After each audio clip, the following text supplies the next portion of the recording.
Everybody nod. It's This Week in Jihad. Good evening, good morning, good afternoon, and welcome. We have here the world's greatest Christian apologist, Mr. D. Wood, and I am Robert Spencer, author of the Quran. Ladies and gentlemen, Mr. Wood, people say, you gotta let David talk first, so have at it. Yeah. Did you say everybody nod? It's time for jihad. That's what I said. That's that's your catchphrase For this week. You can do a new one each week, and then like have people rate them, and you can and then you can say like, hey, pick your favorite one, and you'll stick with your favorite one. And the winner gets a critical Quran. Yeah, that'd be awesome. They'd love that. Yep.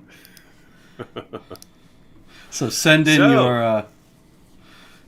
your suggestions as well as your votes.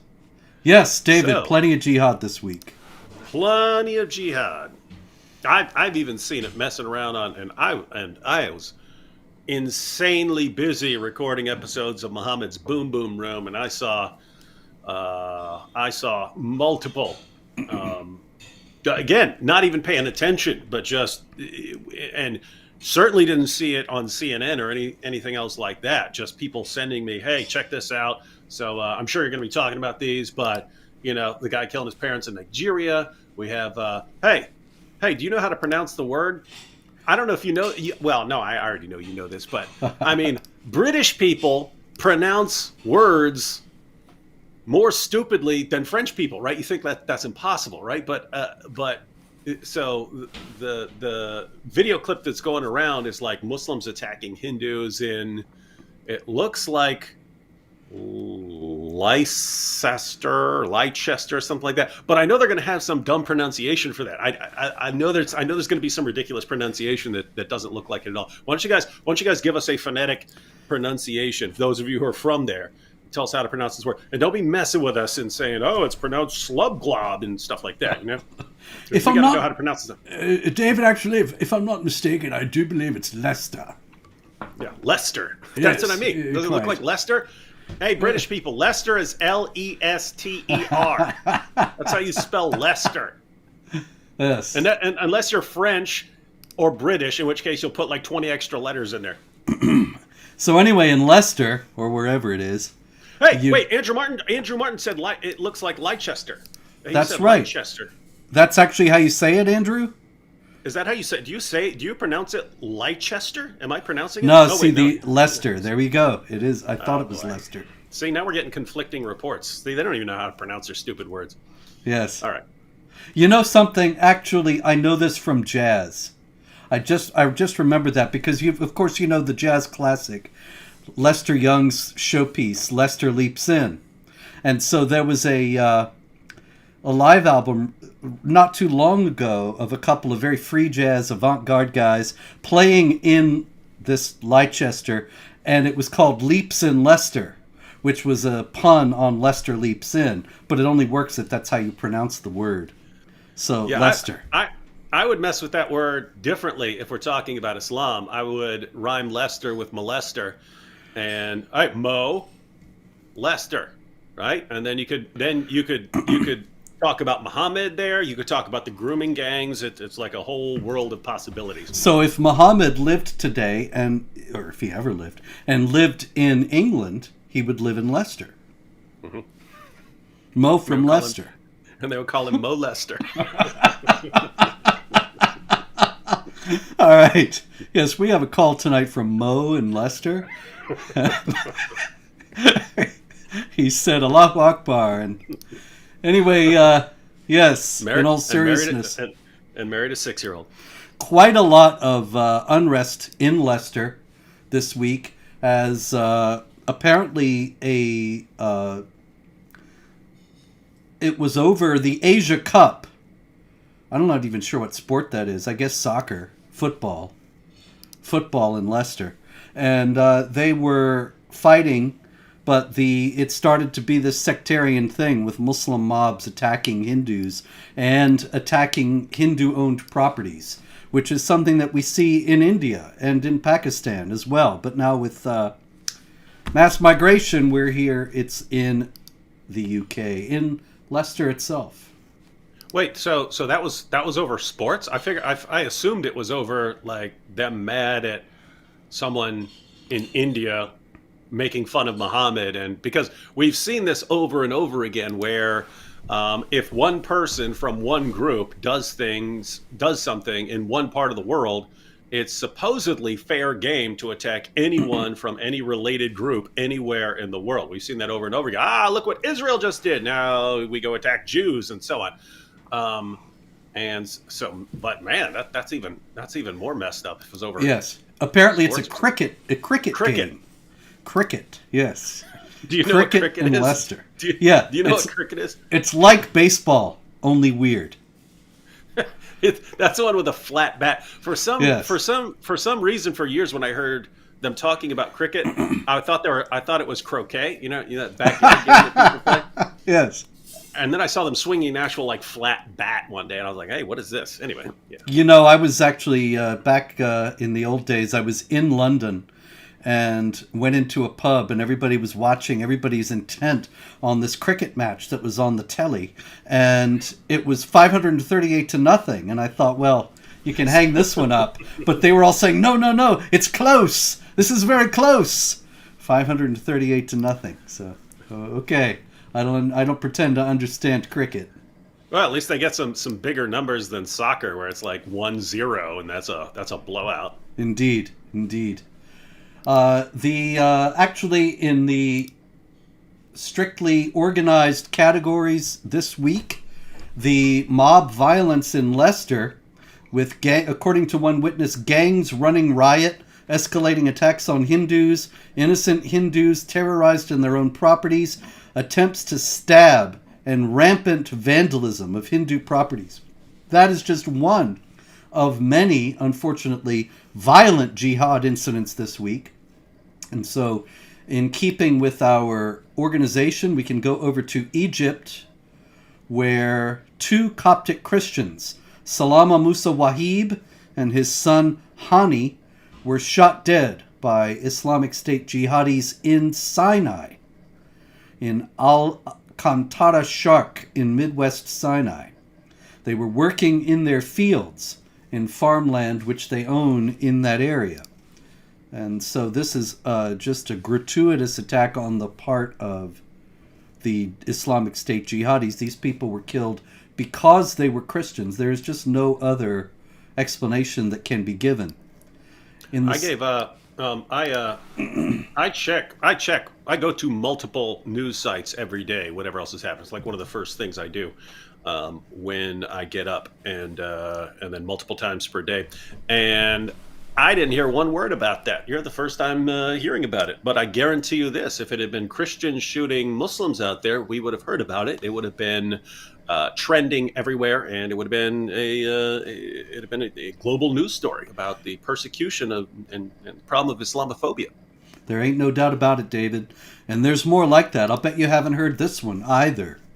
In Germany, a gentleman named Nuradi A. They don't give the last names here in the German press when there's criminals. He went to Christopher Street Day, which is yet another gay pride event in Münster, which is hitherto known for its cheese, as far as I know. And he, at this gay pride event, he attacked 3 lesbian women, insulted them as whores, was beating them up, and a transgender man actually, I'm not sure whether the transgender man was a man or a woman, but in any case, he or she intervened, and Nuradi beat him to death. And so here again, just as in Egypt, these people were subjected to violence because they were Christians, and in Leicester, they were subjected to violence because they were Hindus. So also in Germany, they were subjected to violence because they were homosexuals, transgender, etc. All these groups being among those that the jihadis are specifically directed to fight against. Now, this one is interesting. I did hear this one, but only because someone sent me a link to your article on Jihad Watch there. So would not have had any clue. But Robert, we're kind of used to them not reporting violence against really any non-Muslim group in Africa, right? People just don't report what happens in Nigeria and other places there. But I mean, if anything, we're going to break through the media's protection of this ideology. Don't you think it would be an attack on multiple LGBTQ individuals at a Pride event? I mean, if you were going to put the spotlight on anything, I mean, if the media, if journalists were going to put the spotlight on anything involving Islam, don't you think it would be an attack on the LGBTQ community? Well, it shows which victim group trumps the other. If it were some crazy Christian who had attacked these lesbians and this transgender fellow, then this would be international headlines. But because it's Muslims, apparently the primary objective, the prime directive for the establishment media today is to protect the image of Islam, even at the expense of gay rights, which they otherwise so energetically trumpet. Interesting. It is you see all these protected groups and so on, and it's interesting to see which is the most protected group. Islam. The Muslims are very much the most protected group. Here's another story you're not going to hear about. I got a story out of the Italian edition of Vatican News. It's not even in the English edition of Vatican News yet. I'm sure they will put it in. But in any case, just today, as a matter of fact, no, I'm sorry, yesterday, September 6th, no, actually during the night, I'm sorry to be uncertain about this. I'm scanning through as we're going here. In Mozambique, Islamic jihadis attacked a Catholic mission, set fire to the mission, burnt the whole place down, and an 84-year-old nun who's been working in Mozambique since 1963 came outside, of course, because her home was on fire, and was shot dead. This is something that nobody is wanting to acknowledge what exactly happened, but Cardinal Matteo Zuppi, the president of the Italian Bishops' Conference, actually sort of let slip what happened when he said that he hoped that the death of Sister Maria de Capi would be a seed of peace and reconciliation in a land that after years of stability is again plagued by violence caused by Islamist groups. And so they seem, although nobody is daring to note who did it, this also happened right on the border of the Cabo Delgado province, where Islamic State is quite active. And the problem with that is, someone's death, which can, shine a spotlight on problems and lead to change and so on. It can't do that if no one ever hears about it. Indeed. That's right. So you're right. Cardinal Zuppi is kind of out of focus there, because he's hoping that this will bring about peace and reconciliation, and yet the Catholic Church institutionally actually is committed to ignoring and denying the source of the problem. And so it's hard to know how that peace and reconciliation is going to come about when one group, the victimized group, won't even name who it is that's attacking them or discuss it honestly. And this... Robert? Yes, sir. There's obviously a problem with talking about Islam, right? Because no one wants to name Islam whenever it is clearly behind these attacks. So we need sort of like code terminology that we can spread around and be using this code language where we all know what we're talking about, but no one else knows what we're talking about, right? And so people can feel more comfortable using the code language than saying Islam, because they don't want to be called Islamophobe. So since now we know that Christianity is the biggest religion in the world, Islam is the second biggest religion. So I suggest, as code language, we refer to Islam as number 2. And then we just refer to number two. And we say, hey, did you hear about number two? Hear about number two? What number two did? They try harder, I'm told. That's an old TV commercial, probably from before your time. We're number two. We try harder.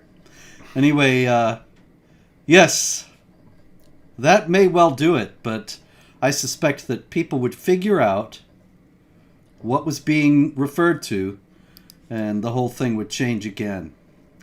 Meanwhile, David, it's important to note that while non-Muslims are so very reticent about speaking about these issues, some of the jihadis have no such compunction. And in Switzerland, there is a story of a woman who was identified in the Swiss press as a young Swiss woman. And this young Swiss woman in Lugano in Switzerland, she attempted to cut... What do you think she tried to cut, David? Great Carnex's neck. It's uncanny, yes. Why would my nose be fake? That's the strangest thing I ever saw. I just don't understand that. It doesn't make any sense. Why would anybody have a fake nose that looked like this? In any case, yes, in all seriousness, back to the story. Switzerland, Lugano. Woman attacks two other women, tries to cut their necks. In accord with the Quranic directive, when you meet the unbelievers, strike the necks. She also screamed something. What do you think she yelled, David? I got to go with my bread and butter here. Allahu Akbar. Your streak continues. One day, somebody's going to yell, I love peanut butter or something, and then it's all going to be over. But no, so far, yes. And then the Ken Jennings of Islamophobia will have to retire. Indeed. But so far, the thing is that this woman in Switzerland, this young Swiss woman, as she is identified several times in the story, she actually said that she had wanted to do something for the Islamic State for a very long time. And when they asked her if she was regretful about it, she said yes. If I could go back, I would do it better. Because she didn't end up killing them. So she has no problem acknowledging why she did this. Yeah, it's all the people who don't believe in Islam who would have to say that it has nothing to do with Islam. This is with the rise of ISIS way back in the day. Remember this was Obama's JV team. Talking That's about them right. as a JV team, and then they start taking over the Middle East and so on, and have all these countries involved in this war against this JV team. But notice back then, they were claiming to be the caliphate. This is the new revived caliphate, and that's why you had people from around the world flooding to join. Hey, we have the revived caliphate, and I'm sure you were thinking the same thing. You got to crush these guys. You have to crush these guys because you can't let a caliphate actually start gaining more and more momentum. So it was good when they actually started losing ground and so on. But then they just turned into like Al Qaeda on steroids. You know what I mean? They're still like spread all over the place. They don't have this, these giant swaths of land and so on. But here they are still going. So, you think, they're going to be done because what you're worried about is people are going to see them having success, being successful, and then run and want to join. You think, well, now they've been crushed, and so now that's going to go away. And it just doesn't go away. And now there's still people being slaughtered over this group. And a couple of years from now, you have some other group rise, and they'll claim to be the new caliphate, and they'll hopefully get crushed. And then what will happen? Well, they'll still be around afterwards. And my goodness, how many terrorist groups do we need in the world, really? Well, it's important to understand why they must be crushed. It's not just a matter of not wanting terrorism to spread. It's that there is a one-to-one correlation, as far as they're concerned, with worldly success and Allah's blessings. because the Quran promises success in this world as well as the next, and punishment in this world as well as the next for those who disobey him. And so the Islamic State's caliphate in Iraq and Syria was a sign of Allah's favor upon them. And so it fed on itself, and the more that they held, the longer they held that territory, the more Muslims from around the world they attracted. And it's the same thing. If they gain significant amounts of territory in Africa, the same thing will start all over again. And so it's extremely important to try to keep these groups from growing, but because the West is in near total denial about what they're all about, nobody is on that. Anyway, continuing with our theme of being involved with jihadis who have no problem acknowledging what they did, we have a happy young man in Nigeria, Munkaila Ahmadu. And I know you heard about this one. He killed his parents. And he said, "I'm glad I killed my parents because they blasphemed Muhammad." And he said he deserved not to be punished. He deserved to get an award, to be garlanded for killing his parents because they abused the Prophet. Now, there are a number of Quranic references to this kind of thing, David, aren't there? Mm-hmm. Mm-hmm.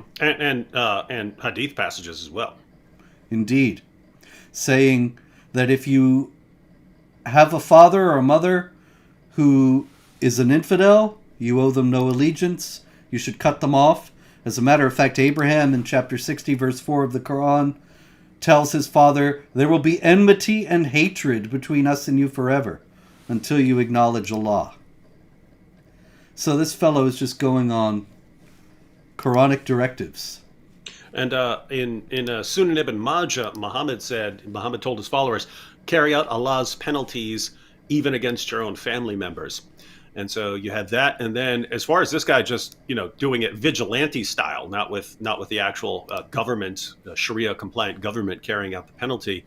We've talked about that numerous times before. When a man murdered the mother of his own children because she was making fun of Muhammad, and Muhammad said no retaliation for her blood, no retaliation for this. So hey, you get a free pass for murdering this woman because the reason you killed her was that she was making fun of Muhammad. So if this guy were in a Sharia compliant area, they would have to say, a fully Sharia compliant area would have to say, yes, we the government would prefer doing that, but you're not in any trouble for doing it yourself because Muhammad would have executed that woman, but when one of his followers just did it vigilante style, he was fine with it. So this is very important. As a matter of fact, Islamic law specifies this in Reliance of the Traveler, the Shafi'i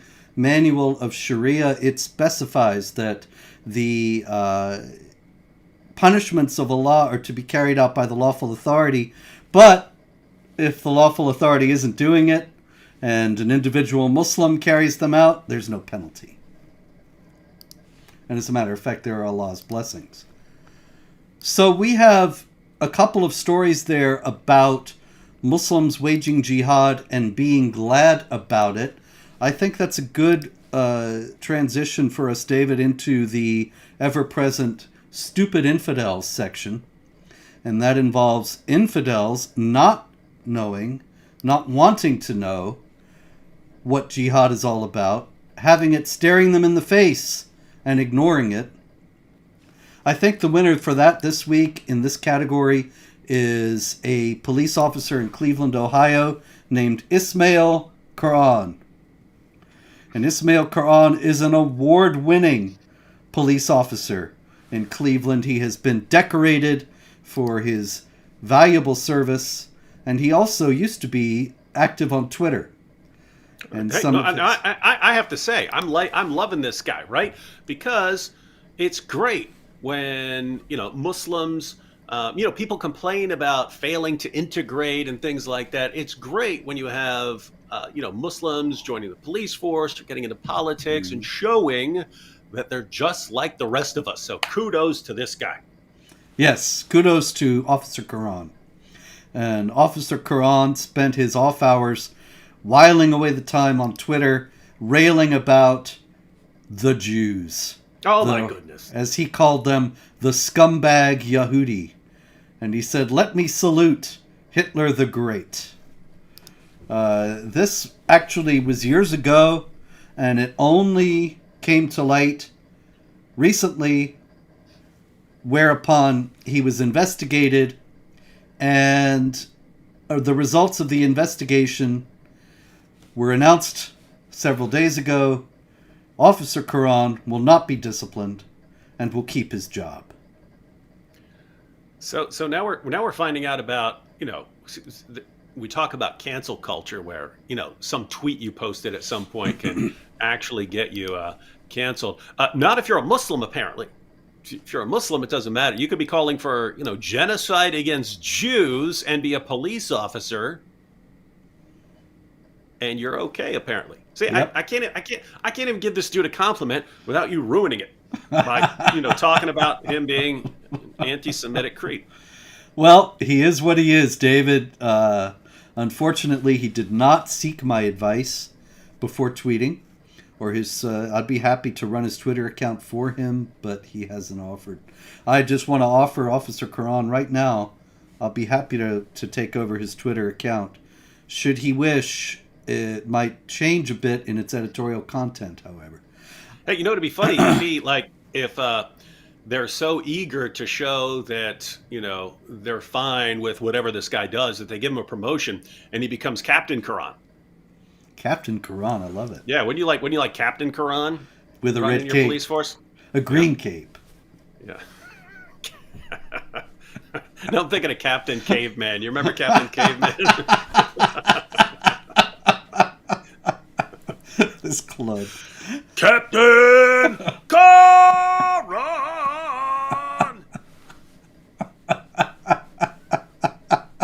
All right, we got to find an animator. Anyway, Captain Karan, you gotta consider those seriously. If the shoe were on the other foot, if you had a non-Muslim police officer railing about Muslims and praising somebody who had committed a genocide of Muslims, he would not have retained his job. And the Council on American Islamic Relations and other groups would be saying, this guy cannot be an effective police officer because Muslims he will not protect them, and he will not be reliable in areas where he might have to deal with them.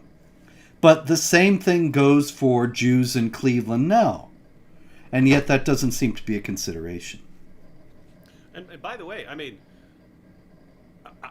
I would agree. If someone were a police officer and so on, you looked up some tweets and he's calling for like exterminating Muslims and nuking Mecca and stuff like that. I said, look, this guy, he cannot be a cop. Mm-hmm. You can't be a cop because that guy has to be protecting Muslims as well as everyone else.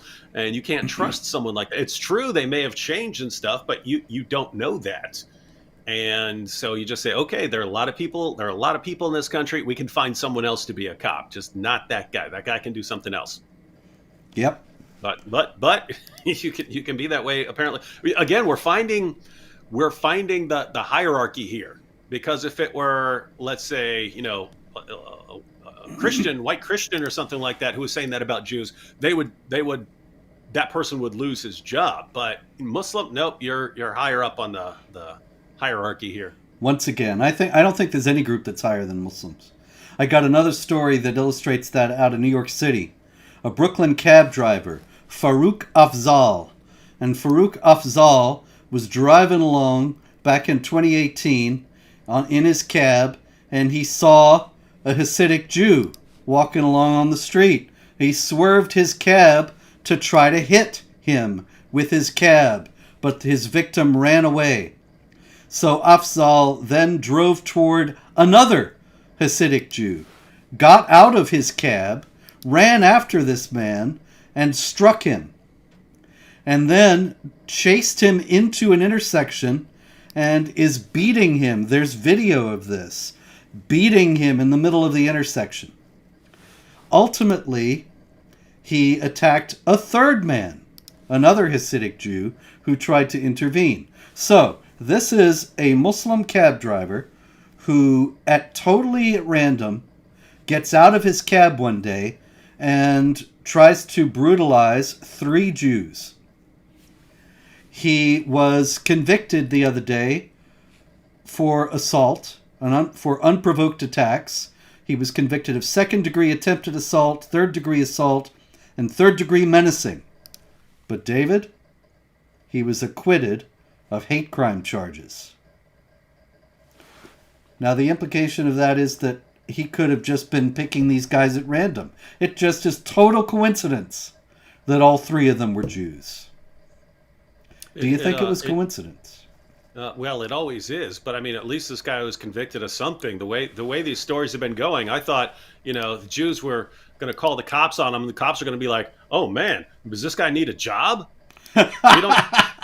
He gets sick of driving a cab. He can drive around this police cruiser because that's how we roll now." That's right.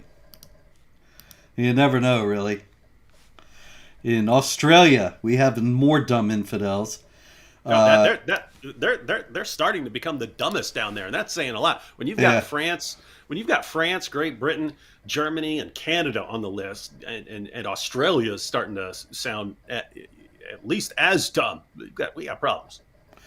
Yeah, well, you got the University of Adelaide, and you've got the student newspaper, and the student newspaper's editor is a hijab-wearing Muslima named Habiba Jagouri. And Habiba Jagouri published in the student newspaper of the University of Adelaide an article calling for death to Israel. Not your average student newspaper article. And this created a bit of a controversy. But the University of Adelaide has weighed in now and said this is a matter of academic freedom and the freedom of speech. Isn't it interesting? Because that's what we say, not when we're calling for killing anyone, but when we're condemning violence, and they condemn us for condemning violence and pointing to its source. And then they say, you can't say that. That's what a horrible thing to say. And we say, hey, it's freedom of speech to talk about this. And hate speech isn't free speech. And That's yet right. you can act. Yeah. And what we're talking about, saying, hey, this thing that guy did over there, it's actually commanded in this book, and we can show you the exact passage where what he did is commanded, and then he carried it out. That's hate speech. And yet when someone is actually promoting hate speech, slaughtering people, freedom of speech, man, haven't you heard of it? Yeah, I can tell you, David, the last few times I spoke at universities, it was as if Jack the Ripper had come to campus, and the whole campus was mobilized against the wrong thinker, the miscreant, the criminal, the Islamophobe. And I remember at University of Buffalo, the whole crowd hooting and yelling for an hour and a half. The organizers didn't want to just end the event, so I kind of just stood there and got yelled at for the whole time. And they were saying exactly the kind of thing that you were just saying, that this it's hate, it's Islamophobia, to note that Islamic jihadis are using the texts and teachings of Islam. And it has nothing to do with the freedom of speech. Hate speech is not free speech. How anybody draws the distinction or distinguishes between the two, that remains unexplained. But I can tell you, university campuses all over the world now are far more worried about Islamophobia, so-called, than they are about actual Islamic jihad. Oh, that's the top of the hierarchy, right? So, by the way, I think I've come out with a counter for that, because there is this tendency of stupid college students to shout down anything they don't want to hear. One day when you're going to speak to a campus where you think this is going to happen, bring me along, and I'll bring a projector. And I'll be running a PowerPoint there, and you can announce, say, hey, whenever you guys are shouting so loud that I can't speak, Dave is just going to be over there putting up slides, and I'll just be putting up slides from the Muslim sources, and then how these things are still being carried out. I'll give all these fun facts about Muhammad up on the screen, and then they're not going to want to see that, so they're going to quiet down. At least I think. But, Well, but you got a deal, my friend. It's been like 3 or 4 years since I've even been asked to speak on campus. The campuses are so corrupt now and so completely one-sided. No other points of view are allowed. But if it ever happens again, I will call you. I got it. I already got it. Okay. We need a group to we'll need a student group to sponsor this, but they're going to put the title up in defense. Wait, how are we going to put this? How to deal with anti-LGBTQ hate. And they have you speaking, right? And you're going to speak, but you're going to be talking about things like, the thing in Germany that happened and where they're getting these ideas from. And so, and anyone who tries to silence you, you can blast them. So, oh my goodness, I'm speaking out for the LGBTQ community, and this college campus is stopping me. They're anti-LGBTQ. See, you gotta. That's exactly what happened, actually. And one of the campuses, I can't even remember which, it was out in the Midwest somewhere, in Kansas or somewhere. But in any case, this guy's holding up a sign says "Queers for Islamophobia," and so I had the Reliance of the Traveler Sharia manual with me, and I started to read about the death penalty for homosexuals. Just reading what it says, and the whole place starts booing and booing, as if I had written it, And this guy, well, you did. You did write the Quran, so yeah, that, I might as well have written Islamic law. It's close enough, yeah. So this guy in full Islamic garb with the kufi and the kaftan goes over and hugs the Queers for Islamophobia guy, says, "This is my best friend," which I kind of doubt really, but he was making a rhetorical point. And the problem was nobody was really willing to deal with the fact that these things really are taught in Islam. They didn't even want to hear it. They were pretending that I had made it up. Meanwhile, we have a more realistic imam in France, Tarek Ubru. And Tarek Ubru said something that I thought was fascinating. This past week, he said that he does not draw any distinction between Islam and Islamism. He said Islamism is Islam in motion. And I thought, well, great, because for years I've said, there's no such thing in Islamic law as Islamism. There's no Islamism in the Quran or in Islamic tradition. It's a made-up word made up by non-Muslims to distance Islam from the atrocities committed in the name of Islam and in accord with its teachings. And here is an actual imam saying this. A lot of the people in the West, a lot of otherwise sensible analysts of jihad terrorism, get all self-righteous about the idea of Islamism and act as if those who recognize that it's a made-up Western construct are racists and bigots for noting that. Tarek Ubru would disagree. Quick comment here. Williams asked, where do I get Critical Quran in Nigeria? Williams, I have sent someone a Critical Quran in Nigeria, and Amazon in the U.S. did send and deliver that Quran to Nigeria, so it is possible to get the mail there. I think it was like $24 shipping to get it there, so it's more expensive than it is to ship here in the U.S. But you can get it. $24? That's all? It was something like that, yeah. But it was cheaper than I thought. To go all the way to Nigeria. I sent a couple of signed copies to France and Australia this past week, and it was a couple $100 to get them there. But oh yeah, if you shipped it directly, yeah. But I think Amazon has like deals. You know what I mean? Amazon, yeah, because course. they do so much. They do so much shipping. Of course they do. It's part of it's because they're in the club. You have to be in the club, David. Anyway, Imran Khan has announced, the former Prime Minister of Pakistan, Imran Khan, has announced that he is going to give lessons in jihad to his supporters. Wow, that's good. Yeah, because he said, I have come to prepare you for jihad. First, understand what jihad is. If you don't understand what kind of jihad you're fighting, then you'll carry out a suicide attack. I want you to prepare for the jihad of thinking and understanding. So Imran Khan and the Council on American Islamic Relations, they see jihad eye to eye.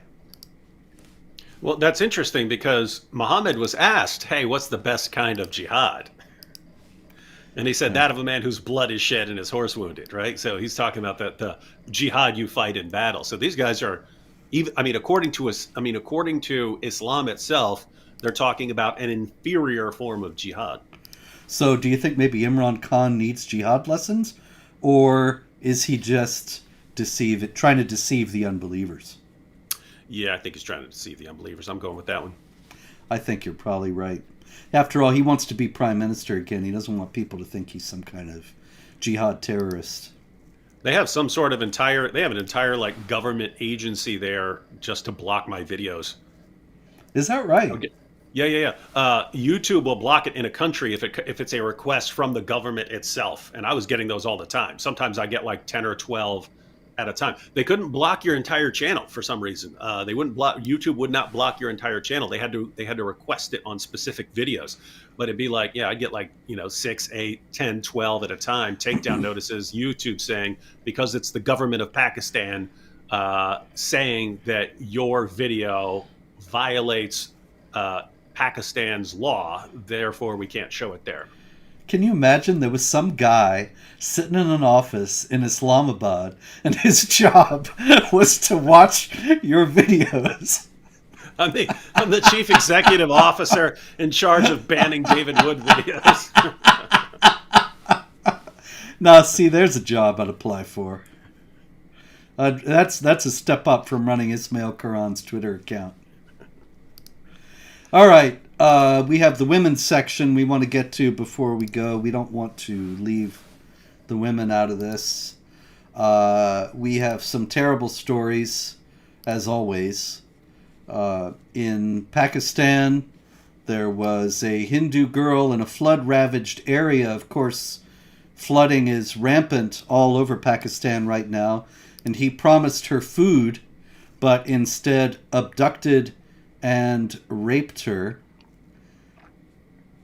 Others joined in. Of course, this is also because of Islamic teaching, because she is Hindu, and consequently can be a captive of the right hand. In India, a Muslim man gave the triple talaq to his wife because she served him dinner and it was cold.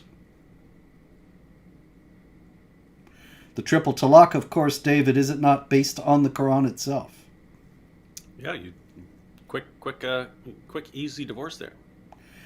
Talaq is you are divorced, and if you say it once to your wife, she's divorced, but you can take her back. You can say, oh, never mind, you're no longer divorced. You can say it twice, and you can also take her back. But if you say talaq the third time, then what does she have to do, David? She got to go have sex with another dude. That's right. It's in the Quran. Guys, we're not. Yeah, she has to have sex with another man before you can take her back. If you wanted to take her back. Chapter 2, verses 229 and 30. This is the law of Allah as in the Quran. If a man divorces his wife 3 times, this is why it's called the triple talaq. The first 2, those are revocable, but the third is irrevocable. And she can only go back to her husband if she marries another man, consummates the marriage, and is divorced by him. It's it's the kind of law people don't even believe that it's part of Islam and don't believe that it's in the Quran. But it is. Once again, chapter 2, verses 229 and 230. Right there.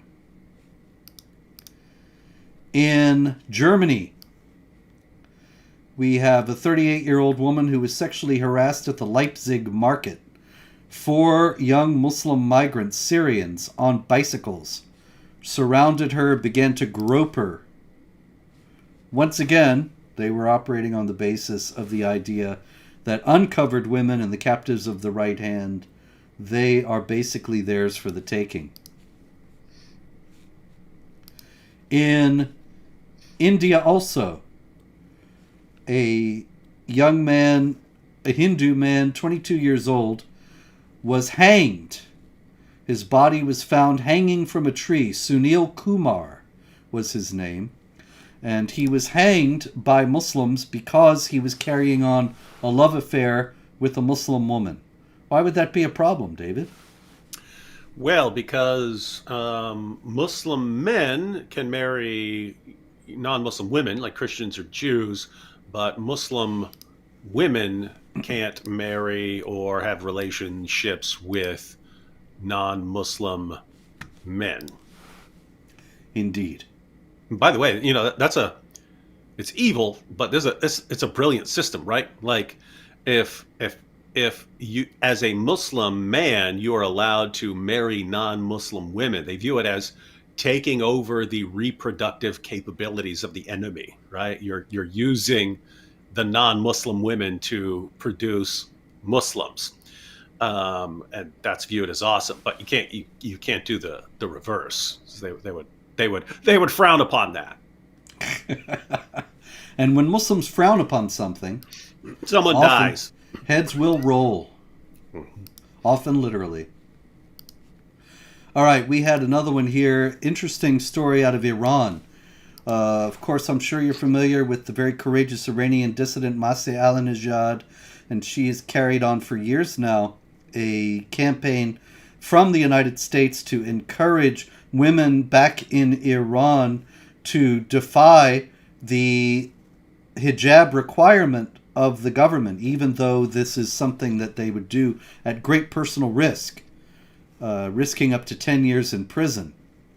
But she is fighting for the rights of women in Iran, and she has frequently sent videos out of Iran by women who are not wearing hijab, and they film what is going on around them.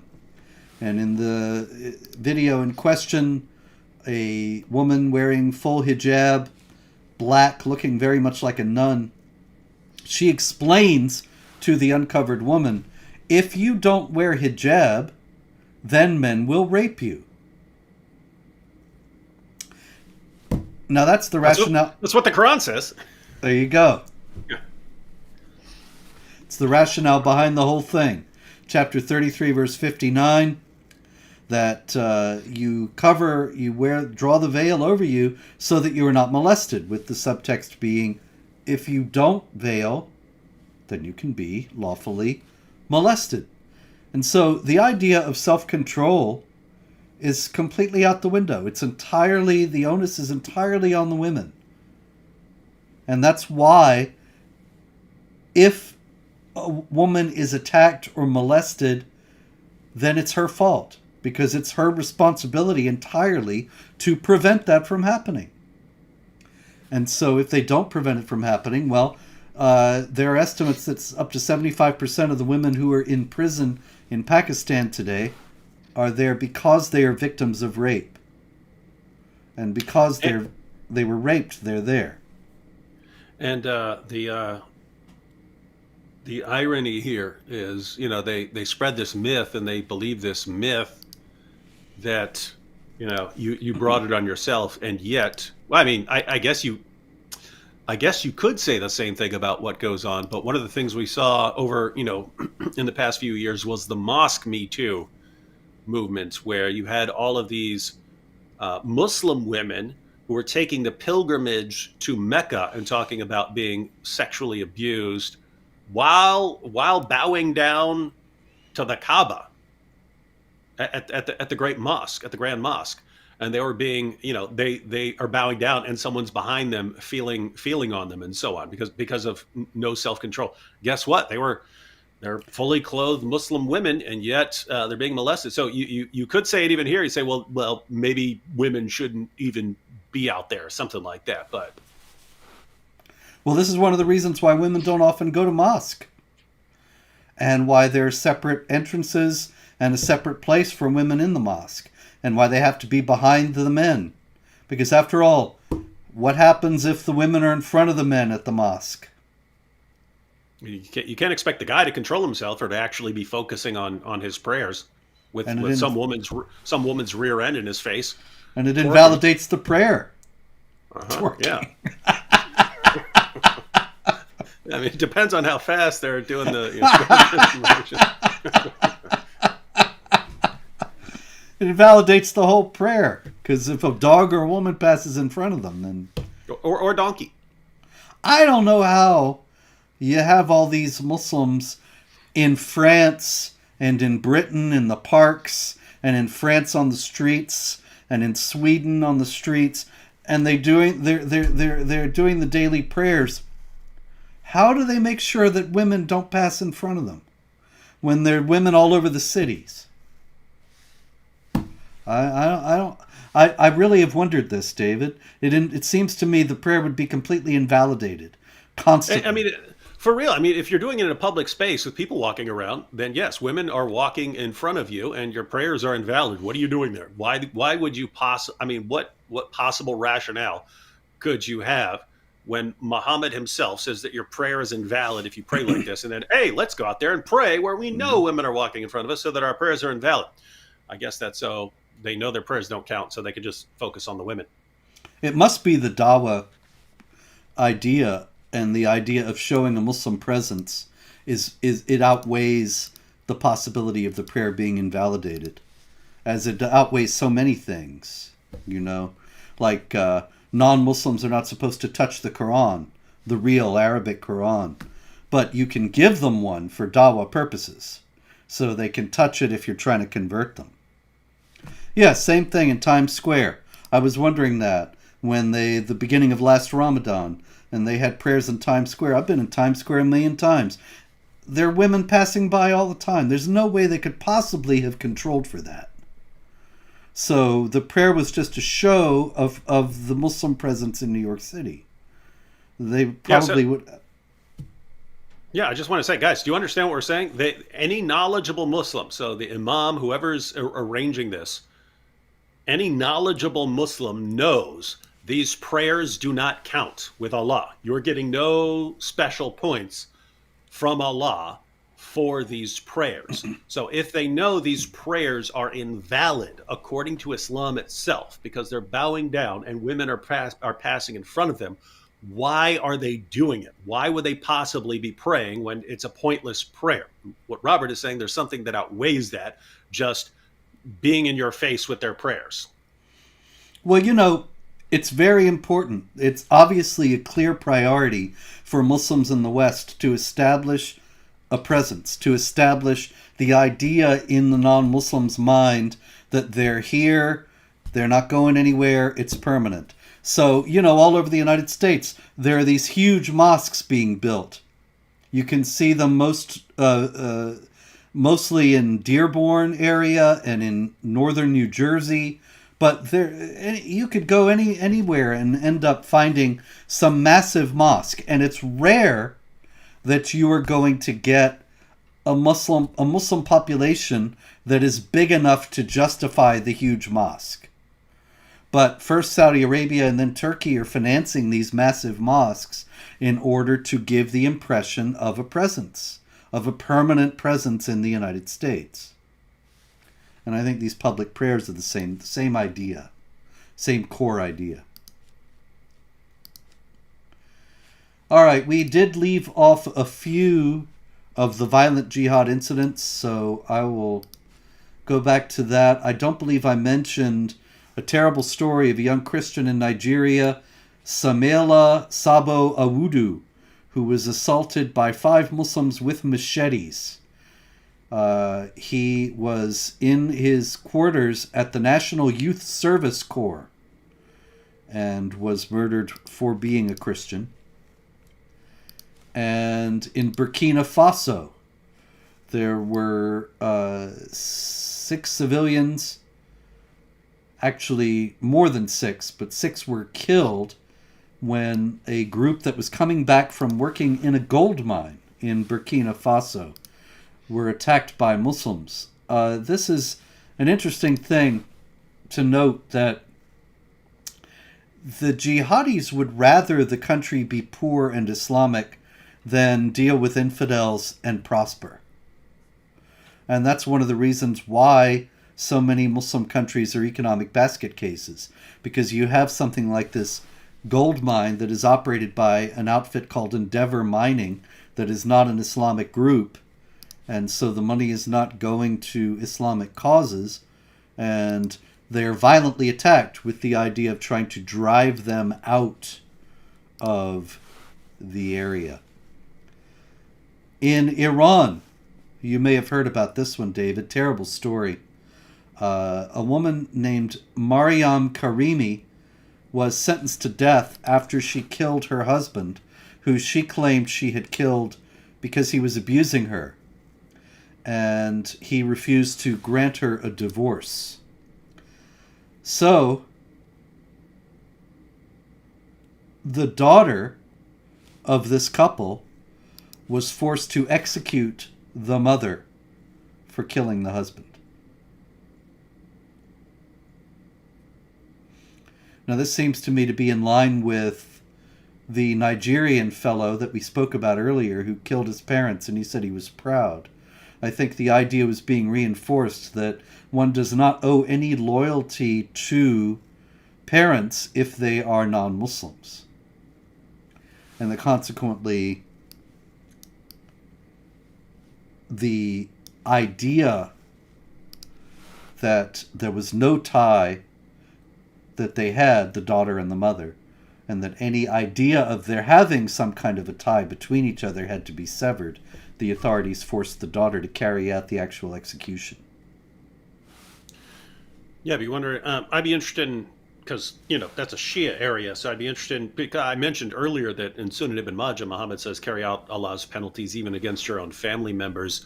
I'd be interested in seeing what the Shia justification is for it, since they don't believe in Sunan Ibn Majah. They don't, but in reading, I remember when we debated the Shiite imams. Was that in Philadelphia? And somewhere. Yeah, it was somewhere. We drove somewhere. Mm-hmm. Anyway, I still have the video of you singing Neil Young. The I got the Shiite Hadith for that debate, Al-Kafi, and I've read in it a bit, and I find that it's pretty much the same. There are the specific Shiite Hadith emphasizing that Ali is the guy and he should be in charge. But otherwise, it's really just the Sunni Hadith, sometimes reworded, certainly rearranged, but it's pretty much the same content. I haven't found, in searching around sometimes when things happen in Iran and I want to quote the Hadith, and I don't want to quote Bukhari or Muslim or Ibn Majah, and I go into Al-Kafi, I find the same teachings. It's just a Shiite authority instead of a Sunni one. So that is actually the answer. Al-Kafi, K-A-F-I, is one of the primary Shiite Hadith. There are other collections, but that's an easy one to get now. Christian Gadfly. So you can. I mean, unless it's changed, you can get that on I bought mine on Amazon, so you can get it pretty easily. Yeah, so did I. All right, well, let's see. There are a few other things here, but we are coming up against the time, and that's the one thing that we do in This Week in Jihad, ladies and gentlemen. We are punctual on both ends. We keep the time. And so there is more jihad. There is always, unfortunately, more jihad. And all things being equal, David, are you going to be around? Are we going to do this next week? Yeah, I'll be here. Okay, terrific. I think there will likely be more jihad before then. It's Al-Kafi is the Shiite Hadith. Somebody was asking Al-Kafi, like a cup of coffee. And we will... Yes. Oh, let me just add for those who are asking about that, guys. This is people like me. Most people who deal with responding to Muslim arguments and so on, we focus on Bukhari and Sahih Muslim and Sunan Abu Dawud and so on. So if you guys wanted to do something important, one or two of you learn the Shia Hadith really well so that you can give references to their own sources when you're talking to Shia Muslims, because Shia Muslims are a minority, so we focus on the larger part of Islam, but very important, very important. If you wanted to go through the Shia Hadiths and be able to quote them, would be very helpful. Yes, indeed. I don't know what you're saying here. Today is Wednesday, and so I don't know why you're saying Thursday. It's Wednesday, and it's going to be next Wednesday, all things being equal.